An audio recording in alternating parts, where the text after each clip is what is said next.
أعوذ بالله من الشيطان الرجيم بسم الله الرحمن الرحيم الحمد لله رب العالمين والصلاة والسلام على أشرف الأنبياء والمرسلين وبعد. Voici donc la fatwa émise par Dar al-Ifta des Émirats Arabes Unis. Alors je vous laisse regarder le texte de la fatwa en arabe.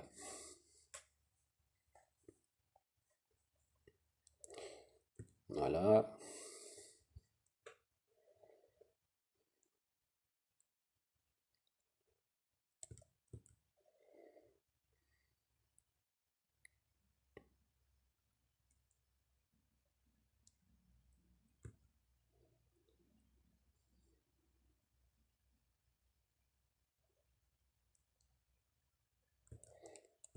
Voilà. Donc voici en français la réponse de Dar al-Ifta émirati. Donc d'abord il y a le message automatisé. Assalamu alaikum wa rahmatullahi wa barakatuh. La louange est à Allah et que l'honneur et l'élévation soient accordés à notre maître le messager de Allah ainsi qu'à sa famille, ses compagnons et ceux qui l'ont suivi avec rectitude. Ceci dit, nous vous souhaitons la bienvenue sur le site internet de l'Instance générale des affaires religieuses et des Waqf. Nous vous informons que la réponse à votre question numéro 94 094 a été finalisée. Nous vous rappelons que la fatwa émise et qui vous a été envoyée vous concerne vous et votre propre État et que nous ne permettons pas de répandre la fatwa aux autres si ce n'est après avoir eu le consentement de la direction du centre de la fatwa, car en effet la question peut être unique mais les réponses être différentes selon l'état de celui qui a questionné. Nous vous remercions pour votre bienséance dans nos contacts mutuels. Voici le texte de la question qui fut envoyée. Nous autres en Europe, il arrive parfois qu'un jeune homme vienne avec une jeune femme non musulmane en voulant se marier avec elle, et souvent nous ne savons pas quelle est sa religion. Est-il permis de la questionner « Quelle est ta religion ?» afin de nous assurer qu'elle fait bien partie des gens du livre, afin de ne pas faire un contrat invalide entre un musulman et une personne avec qui il n'est pas permis de se marier. Certaines personnes ont émis la fatwa de l'interdiction de la questionner quant à sa religion, mais plutôt ils ont dit que le fait de questionner un mécréant sur sa religion fait tomber le questionneur dans la mécréance, car lorsque le chrétien dit « Je suis chrétien », par exemple, il augmente alors en mécréance. Ils disent donc de la questionner « Quelle est la religion de ton père ?» Car si elle informe que son père est chrétien, cela ne constitue pas de la mécréance de sa part à elle, mais ne constitue alors que l'information de la mécréance d'autrui. Mais beaucoup de jeunes femmes en Occident ne sont pas sur la religion de leur père. La même question se pose pour une personne qui égorge les vaches et les moutons et dont nous savons qu'il n'est pas musulman, mais dont nous ignorons s'il est des gens du livre. Nous est-il permis de lui demander « Quelle est ta religion ?» Le titre de la réponse de Dar al-Ifta émirati, le discernement concernant la religion de la femme des gens du livre et la nourriture des gens du livre. La réponse elle-même, émise par Dar al-Ifta émirati, Barakallahu fik.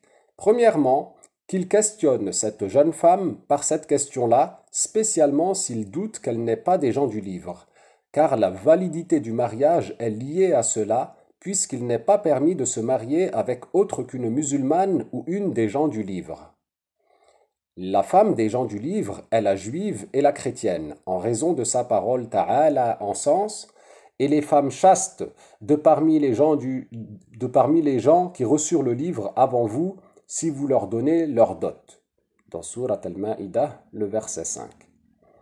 Le savantissime Al-Khazin, que Dieu lui fasse miséricorde, a dit dans son exégèse, Lubab al-Ta'wil fi ma'ani al-Tanzil, sa parole ta'ala et les femmes chastes parmi les gens qui reçurent le livre avant vous, c'est-à-dire les chastes parmi les gens du livre, les juives et les chrétiennes vous sont permises. Concernant la sexualité, les précautions prises en cela sont supérieures à celles qui sont prises pour autre que cela. spécialement dans l'état que tu as mentionné dans ta question en disant « Mais beaucoup de jeunes femmes en Occident ne sont pas sur la religion de leur père. » Ceci fait qu'il est obligatoire de demander et de mettre cela au clair. Deuxièmement, il est permis de questionner un non-musulman sur sa religion et il n'y a nul blâme en cela. Certes, il dit Ta'ala en sens et récite-leur la nouvelle de Ibrahim. Lorsqu'il dit à son père et à son peuple, qu'adorez-vous? Ils dirent, nous adorons des idoles et nous demeurons à leur vouer dévotion. Dans Surat Ash-Shu'ara, les versets 69 à 71. Ibrahim alayhi salam les a questionnés sur ce qu'ils adorent, à savoir les idoles. Il nous est parvenu dans le Sunan de At-Tirmidhi de Imran ibn Husayn qu'il a dit: le prophète sallallahu alayhi wa sallam a dit à mon père: Ô Husayn, combien de dieux adores-tu aujourd'hui? Mon père dit, littéralement, 7, 6 sur terre et 1 au ciel. Il dit: et sur lequel d'entre eux comptes-tu pour tes besoins et tes craintes? Il répondit, littéralement, celui qui est au ciel. Il lui dit alors: Ô Husayn, si tu te convertissais à l'islam, je t'enseignerai 2 paroles qui te seraient utiles. Il dit, quand Husayn se convertit, il lui dit: Ô messager de Allah, enseigne-moi les 2 paroles que tu m'as promises. Il lui dit: dis, ô Allah, inspire-moi ma guidée, préserve-moi du mal de mon âme. Troisièmement, il est permis de prendre ces viandes mentionnées dans les pays des gens du livre sans questionner ni clarifier, en œuvrant selon la base, à savoir que Allah Ta'ala nous a permis leur nourriture par sa parole Ta'ala, et la nourriture des gens qui reçurent le livre avant vous vous est permise. Et votre nourriture leur est permise.